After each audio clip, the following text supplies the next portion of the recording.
for watching News 12 on your side. Are you looking for... Hey, call 833 Leaf Filter or visit leaffilter.com.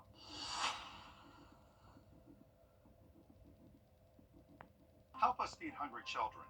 Our goal is to feed 2 million meals to hungry children this year, and you can help us when you round up at Parker's Kitchen. We're going to match 25% of your donation. Live from Augusta, you're watching News 12 at 6 o'clock.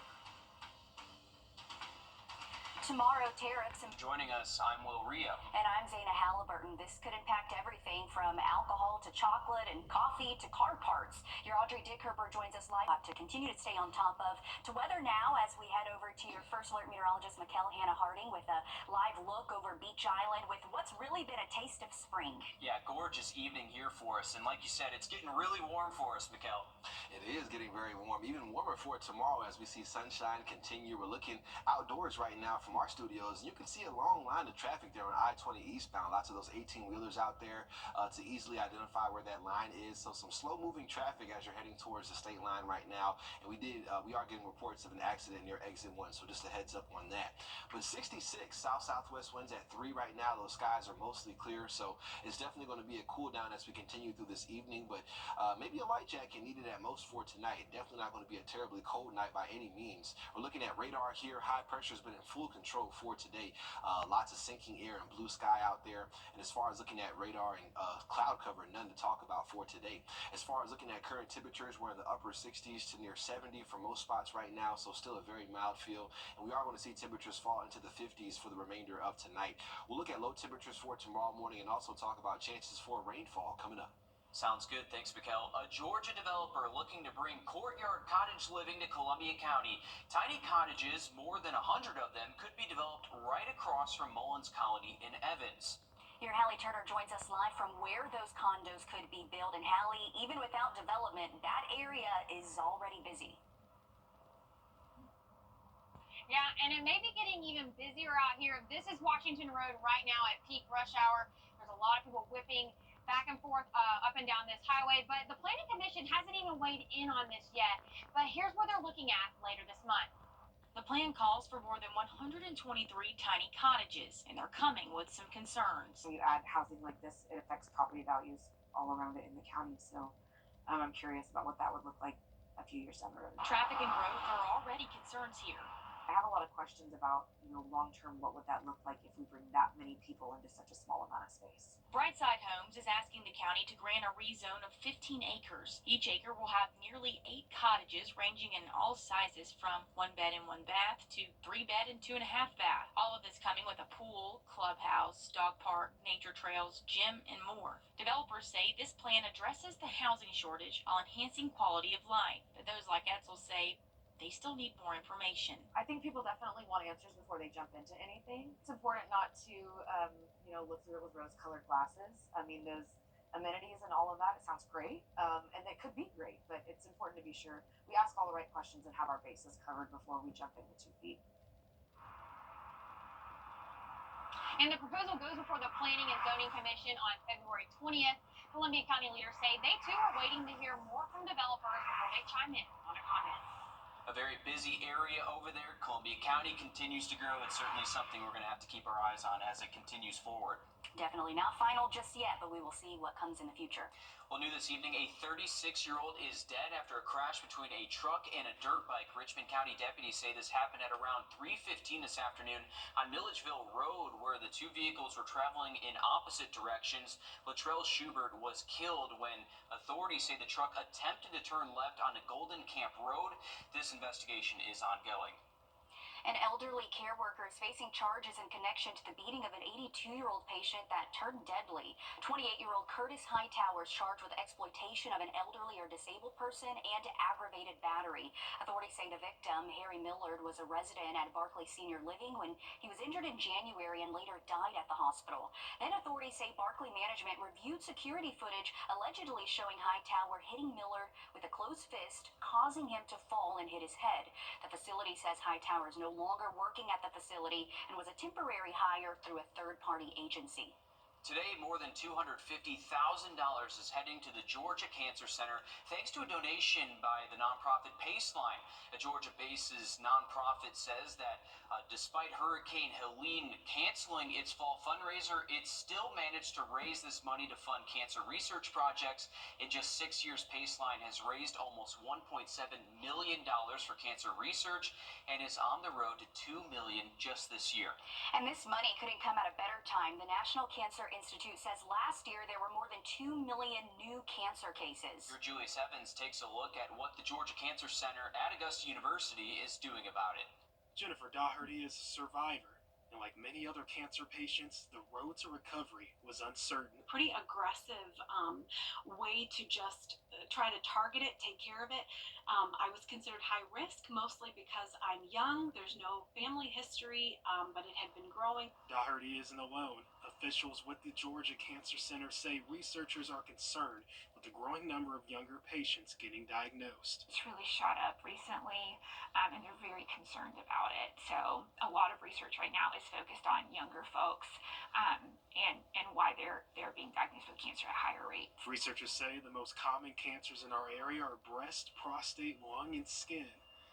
But they're seeing soaring numbers in younger people diagnosed with colorectal cancer. Doherty says she urges everyone who has questions about their health to seek for answers. I'm hoping we can get rid of a lot of the fear that's associated with cancer and help people truly feel empowered to walk into these places. She says it was more than the advanced research or clinical trials that helped her through the process. It would be best to not just get rid of the cancer, which is the goal, but also make sure that your state of being is okay, your overall wellness is okay.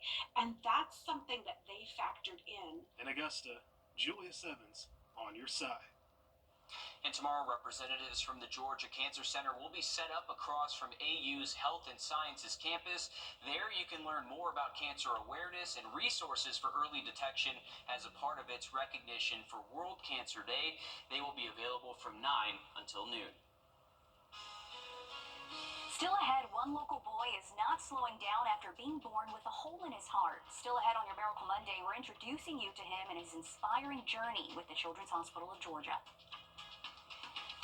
We are looking at temperatures staying well above average for tomorrow. Yet again, in those mid to even upper 70s looking more likely. We'll look at your forecast next. Time and Temp, brought to you by your First Alert weather team.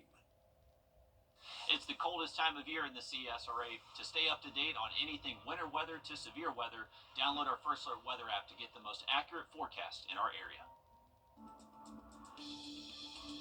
I'm Chip Lewis with 64 Insurance Group. You've probably seen some of our goofy commercials, but I can promise you, we take Medicare very serious. I'd like to prove that to you. Please join me in a live Zoom webinar where I'll break down all aspects of Medicare in a way that's easy to understand. I promise you'll walk away feeling confident and prepared to take the next step on your Medicare journey. The webinar is completely free to join and easy to sign up by visiting our website, or u64.com. If you're watching the Augusta University versus USC February 8th, beginning at 7:30 p.m. A traffic update for you. A truck has hit a power pole in Columbia County at the intersection of Riverwatch and Baston Roads. This has knocked out power for about 2,100 people with Georgia Power. No word yet on how long it'll take to bring everyone back online. It's best to avoid that area for now. We'll keep you updated as we learn more. Mikkel. And we're back taking a live look here outside. The camera's a little too high. We're looking more towards the sky, but this is outside of our studios. And also another traffic update is that there's a lot of traffic in between what we can see exit 199 going towards exit 1, the state line. So very slow moving traffic there. Also an accident near exit 1. So just another heads up if you're going to be traveling towards South Carolina from Georgia on I-20 eastbound. As far as looking at temperatures, we're at 66 from Bushfield Airport, a south-southwest wind at 3, and those skies are staying nice and clear as we head into tonight. Looking at temperatures across the country, definitely the southern half of the country is being favored for those warmer temperatures right now. We hit the 70s today, but Texas was in the 80s, and they saw single digits up there in the Dakotas. So widespread of temperatures around the country for today. This evening, we're going to keep a pretty mild feel around, though, looking at 60s right now, pretty abundant across the area. Even Louisville is still in the 70s right now, but we are going to see temperatures staying in those 50s at least before midnight. But high pressure has been in full control of our weather pattern for today. So that's why we saw a lot of blue sky and sunshine outdoors for today. And as we head through this evening, we'll continue to see those skies staying mostly clear. Those winds start to calm down, especially past midnight. And we're looking at temperatures in the 50s up until about midnight. So a light jacket may be needed later for tonight for any plans you have outside, but no winter jacket needed for tonight. As far as looking at the fog situation, it was a foggy start for this morning, and we could see that again as we head towards tomorrow morning. So just a heads up, if you are going to be making that early morning commute, especially for our southern counties, could be some patchy to widespread areas of dense fog out there. But by in between 9 to 11 a.m., we should see that fog situation improving a lot across the area.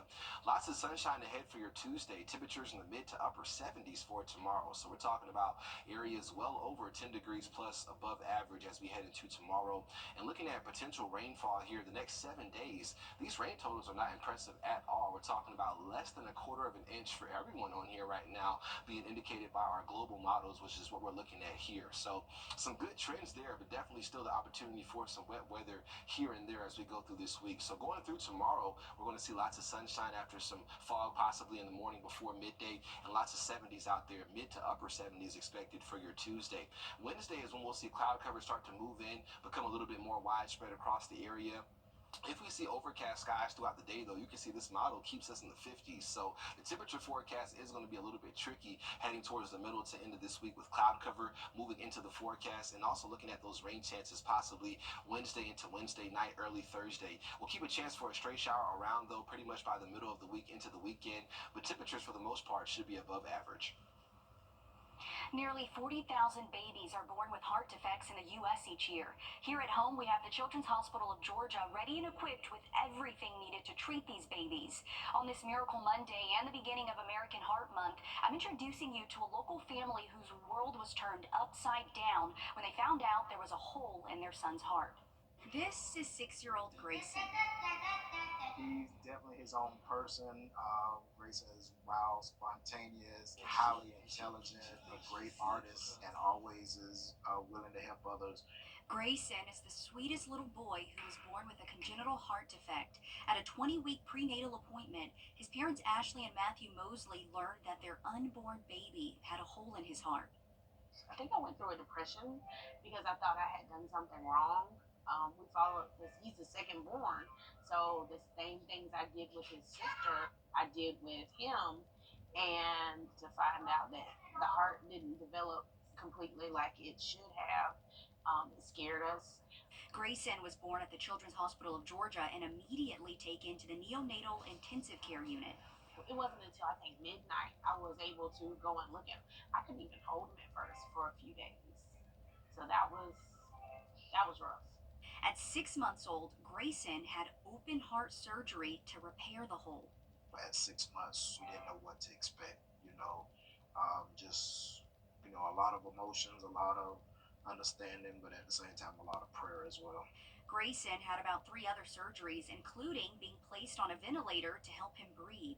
He also was in and out of the hospital for different viruses, and because of this, he spent a lot of time at the Children's Hospital, including holidays like Thanksgiving and Christmas. They always went above and beyond to make sure that even though what we was going through, and not only us but other parents in there that tried to make it as homely as possible. His parents say they're thankful for the Children's Hospital and encourage other parents to always be an advocate for their child.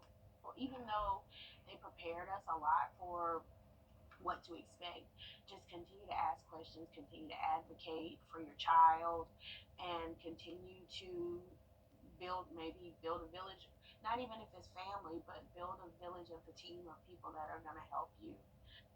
And the Children's Hospital certainly served as that team. After all of the surgeries, I'm told Grayson is doing great. He now visits the hospital annually for checkups. Can you believe that at just 6 months old, he was going through that kind of surgery? And as a parent, listening to that would be, having that, to deal with that, I mean, it's like, how do you even put that into words? It's crazy. It's really a scary situation, like you just mentioned, and a lot of these families are finding out before their baby's even born that they have a heart defect. This isn't just one Miracle Monday. Multiple children that I've done stories with have had this.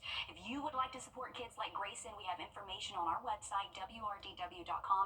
You can search Miracle Monday and support the hospital and these families. On Your Sideline. Sponsored by Chandler Law Firm. All right, check this out. In the span of 5 days, Aiken Hornets Wrestling went from finishing with 2 losses, one from Gilbert, one from North Augusta in the region championship, to make it into the 3rd round of the state playoffs while handing the Jackets a loss on their own turf. Joe Dorian takes us inside the program's complete 180. The first round, that's the farthest the Aiken boys wrestling team has ever made it in the postseason. That was up until this season. My goal for every match is to just make sure we're wrestling at our best potential each time. The Green Hornets have taken the 4A lower state bracket by storm, making it to the school's first ever 2nd and 3rd round matches. With history made and more in reach, they're 1 win away from their first lower state championship appearance. For me, this is a chance to finally be part of a team and a program that does good with our together. That just does good. I got 2 more years left to be a part of this team, and I think that would be a great way to kind of just keep this ball rolling as a sophomore. Just keep that mindset and that determination pushing. So maybe next year, if we don't win it this year, we can win it next year. If we do win it this year, then we win it again next year. In a sport that is scored by individual performances, team focus is everything, especially if Aiken wants to keep rewriting the record books. You have to be there on the sidelines cheering and supporting your teammates while they're out there going through that match. It gets me going, it gets me in my head thinking I need to do my best, I have to perform for my team, we're going to do good together. I mean, it elevates my mood a lot more and it makes me more excited to wrestle now that I have a bigger purpose. Reporting in Aiken, Joseph Doring, On Your Side. Okay, like Joe said, if Aiken advances past round 3, they'll play for the school's first ever lower state championship on Saturday. We'll be right back after this. Stay with us. First Alert Radar. Powered by Jim Hudson Automotive Group. People don't realize By Jim Hudson Automotive Group. people don't realize how much stress is on you when you have a big accident. I had 5 surgeries after that. When Ken took over my battle, I have more time and less stress to focus on my healing. One call, that's all. In 2018, we wanted to be able to enjoy all 4 seasons, and patio enclosures helped us make that dream come true. The one and only patio enclosures. Advocates for victims and survivors of domestic violence are urging South Carolina lawmakers to expand protections for more abuse victims. Right now, they say there's a significant number of victims who don't qualify for certain protections under the law. South Carolina is one of 4 states where dating partners don't qualify for order of protection in domestic abuse situations. Legislation advancing at the State House would change that. Data shows in cases of intimate partner violence in South Carolina, the people involved are likely to be or have been dating when the violence happens. 2023 report, SLED reported that 33 of the 55 intimate partner homicides in South Carolina, or 59%, were committed by a current or former girlfriend or boyfriend. Now, 2 similar bills filed in the South Carolina Senate would expand who can ask a court for an order of protection in a domestic abuse situation. The bill would add people in a dating relationship who don't live together or have a child together to being able to seek orders of protection. A judge would determine who qualifies in each situation. Meanwhile, the National Rifle Association opposes the plan to add dating relationships to state law. An NRA representative says that they're concerned it's too broad and could lead to more people losing their Second Amendment rights. This isn't the first time this legislation has been proposed, but it's never reached the governor's desk. Similar bills have also been filed this year in the House of Representatives. Mikkel? Well, we have our first 3-degree guarantee for February. We have a new donation charity, and it's the Salvation Army Center of Hope. So this forecast was brought to you by Emily Acton. She nailed it. Our forecast was 71, the actual high 72. So within that 3-degree, and $50 going towards the Salvation Center of Hope. Shout out to Emily right there behind me. But we'll be talking about your forecast one more time when we come back from a very short break. Thanks for watching News 12 on your side. It's the one thing. Themselves hundreds of millions recovered for our clients. And we're back looking at these temperatures for tonight in the 50s, so no need for the winter jacket for tonight. Up until midnight, we should see temperatures near 50 at least. Waking up tomorrow morning, still could be near 50 for some, others could be in those upper 40s, but not a terribly cold start for tomorrow. We'll call it chilly, especially for those of you in the 40s, but looking at lots of sunshine ahead for our Tuesday. Could be some fog out there, though, in the morning, primarily before 11 a.m., and then we're looking at high temperatures in those mid to upper 70s for tomorrow, so some locations getting close to 15 degrees above average tomorrow for sure, so well above average as we head throughout your Tuesday. But as we head into Wednesday, we are going to see more cloud cover start to work into the area, even the chance possibly for some stray showers out there as early as our Wednesday. It looks like we could see maybe some slightly better chances for rainfall here pushing in by Wednesday night into our Thursday, so the pattern does become a little bit more unsettled as we finish off the week with more cloud cover around, and just those chances for a stray shower should be able to at least hit 70 each day. Wednesday right now seems to be the most cloud cover in that 7-day forecast. All right, let's grab the flip-flops. Thanks, Mikhail. We're back live on 26 News at 7. And for News 12 at 10 and 11 o'clock. Thanks for watching.